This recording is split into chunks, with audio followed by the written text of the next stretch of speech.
Hey, thanks for joining me tonight.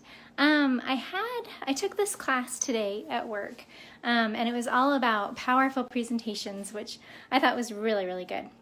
But excuse me, someone in the class, my good friend Anthony, he asked a really good question, and that was, what do you think when you have somebody ask you who you are?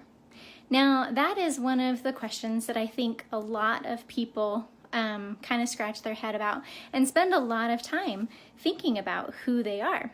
Excuse me. And I know I did. It's interesting because when he first asked that, I was really proud to say that I know that I am a daughter of God. And because of that, I feel like I have a divine heritage to be able to, one, live up to, and two, to be able to partake in. And it's taken me a little while to get there, to have that be my very first thought, is that I'm a daughter of God. But actually, a couple years ago, I was really struggling with this concept because who I am was so tied to my role at work. I'm a manager for an insurance brokerage, and I realized that the reason why I was so tied to my role at work of who I am is because I was proud of the fact that I achieved what I was able to achieve at work. I was able to move from an agent to a supervisor, to a manager, and now to a senior manager. And I'm still proud of the fact that I was able to do that. Excuse me. And the fact that I can help so many people because of that. But that's not who I am. And I think that oftentimes we tie ourselves, our worth, who we are, to our roles. And whether that's in the workplace, like being a manager or an employee or even a mom, there's nothing wrong with tying yourself to that. But the concern is that, let's take manager, for example.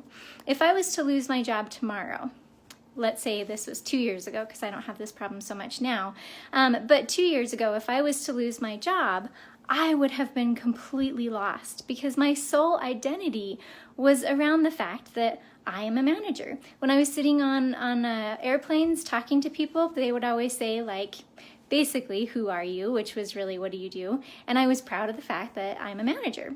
And yeah, so the fact that those titles and those roles can be taken away from us, and who we are really is deeper than that. And it has to be, because it can't be taken away from us. So for me to say that I'm a child of God, that can't be changed. I know that I am. And because of that, my priorities are different.